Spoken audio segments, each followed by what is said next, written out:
anggota setan itu. Mob bertanya kepada Regen, kenapa dia tidak turun tangan. Dengan gagahnya, Regen berkata, dari awal sudah kukatakan, Kroco kau yang urus. Keesokan harinya, seperti biasa, Mob bangun pagi dan bersiap pergi ke sekolah. Kelas 2 SMP adalah masa tersensitif dalam hidup. Disebut juga masa muda. Ada yang menghabiskan waktunya untuk olahraga. Ada juga yang berfokus belajar. Ada juga yang menekuni hobinya. Beberapa mengasah bakat mereka. Ada yang nakal, lalu ada yang jatuh hati pada lawan jenis dan merasakan suka duka bercinta. Masa di mana hasrat dan keinginan anak muda berkumpul jadi satu disebut masa muda. Sedangkan Mob menghabiskan waktunya dengan bekerja sambilan sebagai asisten di jasa cenayang.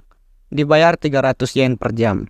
Di kantor Regen, dia mendapat klien yang mengeluh sakit pada pundaknya. Regen langsung berasumsi kalau situs Pekop lah penyebabnya. Kutukan yang membebani pundak klien adalah kutukan ngeri sekali klik. Menurut Regen, situs dewasa digunakan untuk mengutuk pundak si klien karena muncul banyak iklan. Zaman sekarang, kutukan sudah meramban ke dunia digital. Regen langsung mengurut pundak si klien dan mengeluarkan salah satu jurus gokilnya, yaitu pijatan gaib yang mampu menghilangkan tekanan jiwa seseorang dan melemaskan pundak yang kaku atau nyeri. Seketika klien itu merasa pundaknya menjadi lega dan membayar paket pijat 40 menit seharga 3.800 yen. Sore harinya di sekolah terlihat anggota suatu klub baru saja mengundurkan diri. Sedangkan klub di sekolah harus beranggotakan 5 orang. Jika tidak, maka klub itu akan dibubarkan. Ternyata ini adalah klub telepati dan ketuanya bernama Kurata Tomi. Dan tiba-tiba wakil ketua OSIS masuk ke dalam ruangan untuk memperingati klub ini bakal dibubarkan. Ada klub baru yang lagi membutuhkan ruangan. Namun mereka menolak untuk dibubarkan. Wakil ketua OSIS memutuskan mereka untuk membawakan anggota baru. Batas waktunya Jumat pulang sekolah, yaitu 2 hari lagi. Besoknya sepulang sekolah mereka berusaha keras merekrut anggota baru. Namun sekeras apapun usaha mereka, tidak ada yang mau masuk ke dalam klub telepati. Bahkan mereka dikata-katain sebagai orang aneh. Tiba-tiba satu anggota itu membawakan seorang cowok. Dia nggak punya pacar ataupun teman. Bocah SMP yang paling nganggur. Kageyama Shigeo, kelas 21. Yaitu Mob. Mereka memperkenalkan diri. Cowok yang membawanya ke sini bernama Inukawa, yang panjang bernama Kijibayashi, dan di sebelahnya bernama Saruta. Dan wakil ketua klub ini bernama Kurata Tomi, kelas 35, biasa dipanggil Tomi. Namun Mob berkata tidak bisa bergabung kalau hari ini karena ada kerjaan yang menantinya. Inukawa mengabarkan waktu SD, Mob sempat viral. Dia bisa membengkokkan sendok atau menggerakkan penghapus. Kalau diperjelas lagi, dia adalah seorang psikis. Setelah dipikir-pikir, Mob menelpon Regen dan berkata dia akan datang telat karena direkrut masuk ke dalam klub. Dan dia harus menunggu rapat OSIS selesai agar bisa menyerahkan formulir keanggotaan kepada wakil ketua OSIS. Sebenarnya Mob telah berjanji kepada Regen, dan dia juga nggak ada kemauan untuk bergabung ke dalam klub ini. Regen menyuruh Mob untuk cepat pergi ke tempatnya. Tomi mengambil ponsel dan berbincang dengan Regen bahwa dia sangat membutuhkan Mob untuk keberlangsungan klub telepati ini. Karena dirasa klub ini sangat tidak berfaedah, Regen bersikeras agar Mob tidak ikut bergabung. Tomi menangis dan tiba-tiba Mob jadi kepingin bergabung. Namun Regen berkata untuk tidak tertipu karena itu adalah air mata buaya. Dan klub yang tidak berfaedah itu mending dibubarkan saja. Ketika akan keluar, Mob disuruh memikirkan lagi. Lanjut cerita, Mob pergi bekerja dengan Regen. Dan mereka pun memakai seragam cewek karena mendapat klien di akademi khusus cewek. Ketika di pintu gerbang, Satpam langsung mengetahui penyamaran dari Regen. Sedangkan Mob, penyamarannya sangat sempurna. Regen memberi kode kepada Mob agar pergi saja karena kliennya sudah menunggu di atap gedung. Akhirnya Mob bertemu dengan si klien dan mereka berbincang hal gaib di sekolah ini, di mana barang murid sering menghilang tanpa jejak. Terdengar suara aneh. Katanya ada yang pernah lihat benda berterbangan dan juga katanya ada BH yang berterbangan. Tiba-tiba Mob merasakan aura jahat dan di kamar mandi ada yang berteriak. Cewek itu ketakutan karena ada sesuatu yang mengintip dari atas pintu. Mereka pun memeriksa sekitaran. Jendela di ruangan itu terkunci dan tidak ada seorang pun yang keluar dari pintu. Mob akan mengikuti jejak dari setannya. Ketika tiba di gedung olahraga, Mob merasakan setannya berada di situ. Dan dia marah karena mereka mengejarnya. Di dalam sana terdapat tim basket yang sedang berlatih. Mob mengunci setannya dari luar. Setan yang terlanjur marah menunjukkan wujudnya kepada siswi di sana. Dengan penuh amarah, setan itu menyerang Mob. Namun Mob menahan serangannya dengan mudah dan membuat tangan setan itu hancur. Karena dirasa Mob terlalu kuat, si setan menyerang siswi, tapi Mob berhasil menghalanginya. Dan dengan sekali serangan beruntun, setan itu langsung tercincang. Para cewek bersorak dan menganggap Mob sangat keren. Namun sebelum menghilang, arwah itu menganggap Mob dan dia sama. Tidak sanggup meladeni cewek dan menganggap dirinya sebagai pecundang. Dan si setan bertanya kepada Mob, "Apakah kau puas menjalani hidupmu?" Malam hari pun tiba. Mob yang sedang mandi terus memikirkan perkataan si setan. Dan keesokan harinya Mob menghampiri klub telepati. Tentu saja mereka begitu senang melihat Mob kembali dan memberikan formulir keanggotaan kepada Mob untuk ditandatangani. Dan di saat itu juga wakil ketua OSIS beserta klub bodi kekar menghampiri mereka. Namun Tommy berkata kalau klub telepati tidak jadi dibubarkan karena sekarang ada Mob. Mob berkata dia cuma ingin puas menjalani hidupnya, maka dari itu dia ingin bergabung ke dalam klub. Dan juga Mob mempunyai mimpi, yaitu menembak cinta pertamanya. Kita pun diperlihatkan saat Mob masih kecil. Dengan kekuatannya, Mob menggerakkan benda-benda membuat Tsubomi terpana. Namun lama-kelamaan dia mulai bosan. Dan Tsubomi menganggap cowok yang memiliki fisik kuat itu keren. Dan tujuan Mob sekarang dia ingin berubah dengan cara bergabung ke dalam klub. Namun klub yang dimaksud adalah klub bodi kekar. Keesokan harinya Mob bersama anggota klub bodi kekar berlari di jalan. Namun Mob yang memiliki fisik yang lemah langsung tepar karena anemia. Selanjutnya Mob dibawa ke klub telepati untuk dirawat. Ternyata klub telepati tidak jadi dibubarkan karena klub bodi kekar hanya butuh ruangan untuk menyimpan peralatan mereka. Setelah siuman, Tommy bertanya alasan Mob bergabung ke dalam klub bodi kekar. Mob berkata dia dulunya jarang berolahraga, larinya lamban karena dia selalu mengandalkan kekuatan psikisnya. Tommy tidak percaya dengan kekuatan Mob. Lalu Mob menunjukkan kekuatannya dengan cara menggerakkan benda. Mereka pun langsung tercengang. Tommy sangat kagum dengan kekuatan Mob dan dia meminta bantuan pada Mob untuk mewujudkan impiannya, yaitu berinteraksi dengan makhluk galaksi luar. Dia sudah berusaha keras untuk memanggil alien, namun tidak berhasil. Tapi sekarang ada Mob yang bisa membantu mewujudkannya. Mob menolak karena sekarang dia menemukan hal yang dia ingin lakukan. Bisa dibilang dia cuma ingin menjadi cowok yang keren, memiliki otot kekar. Tommy berkata meski Mob berotot kekar, dia nggak bakal populer. Untuk menjadi keren, Tommy menyarankan Mob untuk membaca hati seorang cewek dengan telepati. Dengan begitu, Mob bakal jadi cowok yang populer. Sore harinya, Mob bertanya pada Regen perihal telepati. Regen berkata dia tidak bisa melakukannya. Dan dia nanya kepada Mob, apakah Mob ingin membaca hati seorang cewek? Ketika pulang dari tempat Regen, Mob dihampiri seorang perempuan yang memakai topeng. Dia mengetahui Mob yang lagi galau dari raut wajahnya. Dia menembak Mob saat ini sedang galau akibat percintaan. Dia menyuruh Mob untuk ikut dengannya, agar galau Mob bisa hilang, dan agar Mob bisa populer. Mob yang polos langsung setuju. Ternyata dia adalah pengikut sekte yang terbentuk bulan lalu, yang bernama Sekte Ngakak. Dibentuk oleh orang yang bernama Tuan Cawak. Katanya sekte ini dipenuhi kebahagiaan pada abad ini. Tuan Cawak memiliki kekuatan unik yang bisa membuat orang lain jadi ngakak. Mereka pun sampai di Sekte Ngakak. Terlihat sekte ini memiliki banyak anggota dan Mob dibawa ke atas panggung. Saat di atas panggung, Mob bertemu dengan teman sekelasnya yang bernama Mizato. Tiba-tiba Tuan Cawak atau pemimpin sekte ini muncul. Ketika dia membuka topeng, semua orang terlihat aneh dengan tertawa dan tersenyum. Selanjutnya dia mengeluarkan topeng dan mereka memakaikan topeng itu pada bapak ini dan pada Mob. Si cewek masuk ke sekte ini karena curiga dengan banyaknya anggota yang bergabung. Padahal sekte ini baru dibentuk bulan lalu.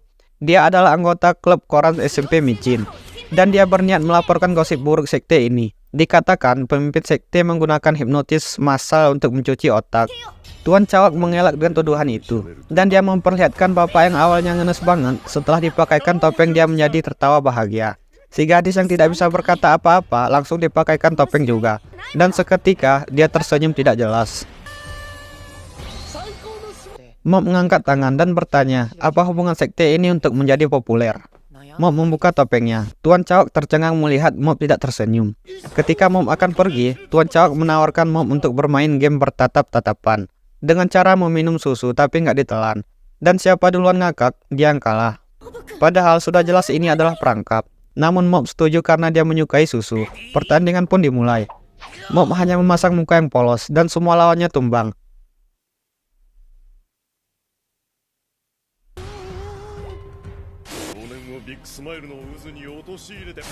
Akhirnya Tuan Cawak turun, dan ketika Mob meminum susunya, dia langsung muntah karena susu itu telah dicampuri dengan bahan kimia. Mob yang kesal memancarkan sedikit energinya. Seketika semua orang langsung tersadar. Namun Tuan Cawak kembali menghipnotis mereka. Karena tidak ada pilihan lain, Tuan Cawak mengeluarkan jurus ngangkatnya yang berpusat pada tangan.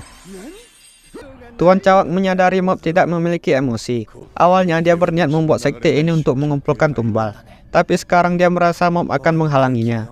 Mob berkata kalau Tuan Cawak bukanlah manusia. Dan tiba-tiba dia memerintahkan pengikutnya untuk memegang Mob. Di saat itu Mob terbayang dengan dirinya.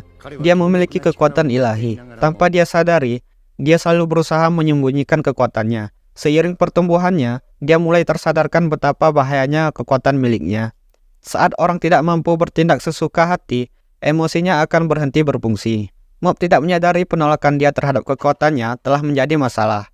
Emosi yang terpendam jauh dalam hati Mob perlahan mulai menyebar. Ada semacam batasan seberapa besar emosi yang bisa dia tampung sebelum melebur dan membuat dia mengamuk. Dan kini emosinya melebur bagaikan susu dan mulai melewati batasan. Dan itu disebut amukan. Tuan Cawak yang akan berubah menjadi sosok aslinya berkata, ternyata kau seorang psikis hebat. Wajar saja topeng senyum tidak mempan. Mob menjawab, ada apa dengan topeng itu? Saking lemahnya aku tidak menyadari apapun. Akhirnya wujud asli yang mendiami Tuan Cawak terlihat, dan dia adalah jin Cawak hijau. Dengan sombong dia berkata akan membereskan Mob dalam waktu 2 detik. Jin Cawak menyerang dengan sangat cepat, namun tangannya sendirilah yang hilang. Jin Cawak akan lebih serius. Namun Mob hanya dengan melihat saja, tangan Jin Cawak itu terputus. Mob menyerang. Tangan dan kaki Jin itu terpisah. Mob menginjak Jin Cawak dan berkata, inilah emosiku. Jin Cawak mengeluarkan laser ke arah Mob. Dan ketika dia akan menyerang lagi, Mob telah berada di depannya. Dan seketika dia lenyap. Akhirnya pengikut sekte tersadar dari hipnotis, sedangkan Tuan Cawak masih pingsan. Sepertinya Tuan Cawak dirasuki jin hijau. Di suatu tempat terlihat anak SMP yang sedang tawuran. Karena anak SMP yang berbaju ungu kalah, mereka menelpon seorang anak temannya yang bernama Teru. Dan seketika Teru mengalahkan anak SMP yang berbaju hitam. Kita pun diperlihatkan pada sosok Teru. Keesokan harinya, Mob yang baru terbangun melihat sosok jin hijau. Ternyata jin ini adalah pemimpin sekte yang dilawan Mob kemarin. Dia memiliki mimpi menjadi Tuhan dan mengajak Mob untuk bergabung dengannya. Mob menolak dan ingin mengakhiri jin itu. Namun si jin berjanji tidak akan melakukan kejahatan. Karena Mob yang terlalu polos, dia pun percaya terhadap si jin Cawak. Padahal jin ini ingin merasuki tubuh Mob. Ketika di sekolah, Cawak terus mengawasi Mob. Di sisi lain, adik Mob hendak pulang sekolah. Dia dihampiri seorang cewek yang bertemu dengan Mob di sekte kemarin, yang bernama Mezato. Mezato ingin berbincang perihal kekuatan kakaknya dengan Ritsu. Kita pun diperlihatkan di kantor Regen. Saat ini ada klien yang meminta melenyapkan penampakan setan di foto. Dan lagi-lagi Regen mengeluarkan jurus gokilnya, memakai Photoshop untuk mengedit foto sampai terlihat alami. Dan tiba-tiba Mob datang bersama jin Cawak. Jin hijau atau Cawak tidak merasakan kekuatan cenayang pada tubuh Regen. Dia berpikir kalau Mob pasti dimanfaatkan. Dan Cawak juga berniat memanfaatkan Mob. Mob bertanya pendapat Regen tentang jin hijau yang mengikutinya sejak pagi. Karena Regen bukanlah cenayang, dia tidak bisa melihat Cawak. Lalu Regen berkata, saking lemahnya sampai nggak kelihatan. Dan Regen menganggap jin itu bukanlah masalah. Karena dirasa Cawak nggak jahat, Mob tidak jadi melenyapkannya. Di sisi lain, Ritsu adiknya Mob dan Mezato berbincang perihal kekuatan psikis kakaknya. Ritsu berkata, kekuatan itu sudah ada sejak Mob lahir. Mob pernah memperlihatkan kekuatannya pada Ritsu. Bagi Ritsu, Mob adalah tiang dunia. Dan juga Ritsu sudah lama sekali dia tidak mendengar Mob menggunakan kekuatannya di depan orang lain. Ritsu kembali bertanya apa yang telah terjadi pada kakaknya. Mezato berkata, Mob tampil gagah kemarin. Ternyata sekte ngangkak sekarang mencari keberadaan Mob. Mereka menganggap Mob sebagai Tuhan. Dan nama sektenya berubah menjadi sekte Helm.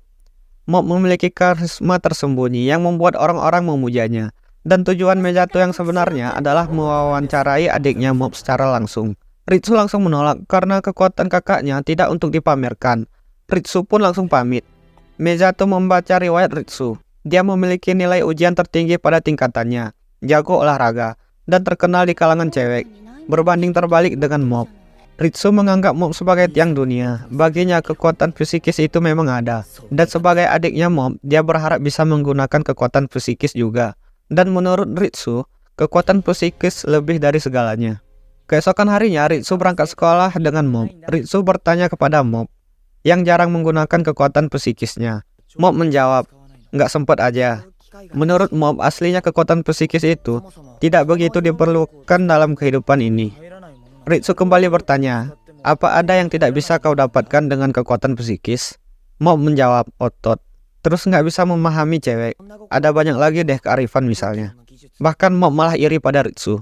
Di dalam sekolah, tepatnya di klub body kekar, segerombolan preman yang babak belur mendatangi klub itu.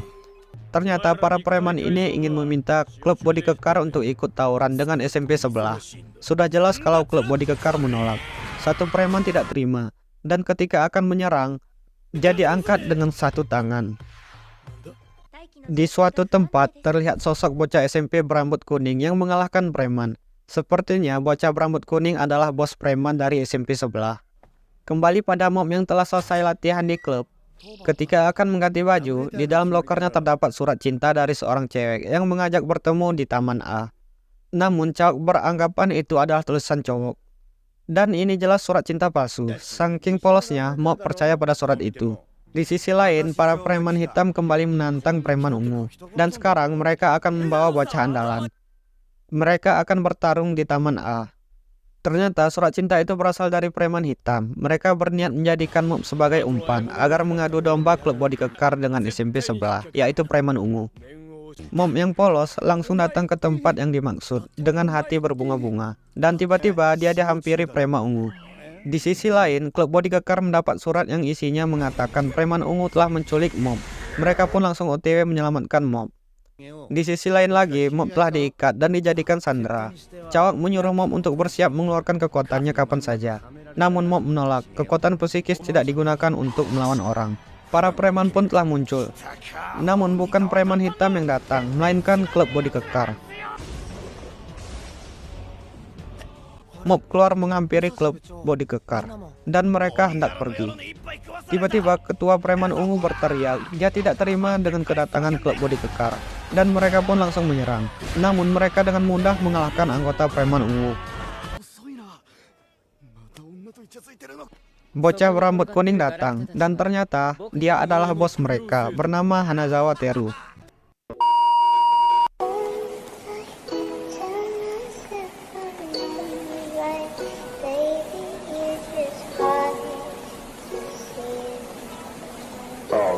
Mister, what do you think you're doing? Sunrise, no crazy shit been on my mind. I know that I will get over it, just give me some time. But look, I'm trying to hit the brakes, trying to flatline. Looking into your eyes, look at me, I'm alright. Trying to think about the memories of us just standing outside, trying to live our life, trying to